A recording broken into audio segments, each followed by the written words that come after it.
Assalamualaikum warahmatullahi wabarakatuh. Perkenalkan, nama saya Angelina Elius dengan NPM 233-10702 dari Prodi Tasawuf dan Psikoterapi semester 4 dengan dosen pengampu Ibu Ira Hidayati, SPSI MA.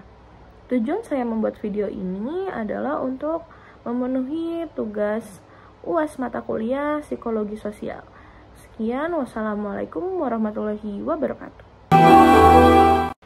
Hai guys, kalian ada yang udah tahu belum sih apa itu ketertarikan interpersonal? Jadi, ketertarikan interpersonal itu adalah proses seseorang tertarik atau menyukai orang lain secara emosional, sosial, atau fisik.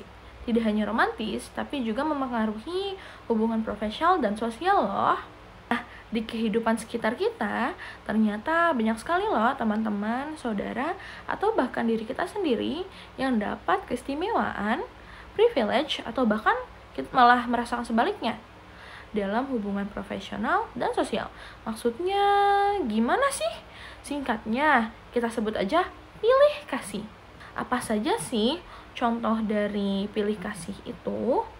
Nah, berikut ada beberapa cuitan dari teman-teman kita di TikTok. Nah, singkatnya sih kayak atasan lebih suka sama pegawai tertentu atau orang tua yang suka sama salah satu anaknya aja. Penyebabnya apa aja sih?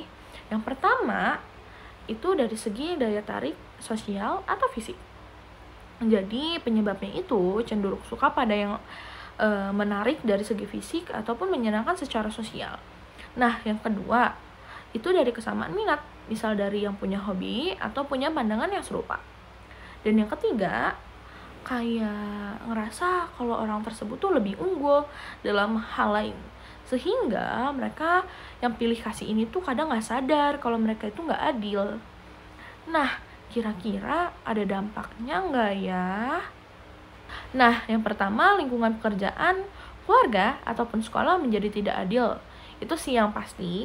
Nah, yang kedua, semangat siswa atau karyawan yang tersisi ini tuh jadi menurun. Nah, yang ketiga, terjadinya konflik kelompok dan kecemburuan sosial. Ya, siapa yang nggak cemburu nggak sih kalau ada orang yang diperlakukan spesial sama keluarga atau atasan kita? Yang terakhir itu, kita jadi merasa hilangnya kepercayaan kepada orang tua, atasan, ataupun guru kita. Kira-kira ada nggak sih solusinya biar nggak pilih kasih lagi menurut psikologi sosial? Jelas ada dong. Yang pertama, itu adanya kesadaran diri dari orang tersebut. Dengan pelatihan anti bias atau sesi muhasabah bisa membantu individu menyadari pola pilih kasih mereka. Yang kedua, penerapan teori kategori sosial atau social categorization theory.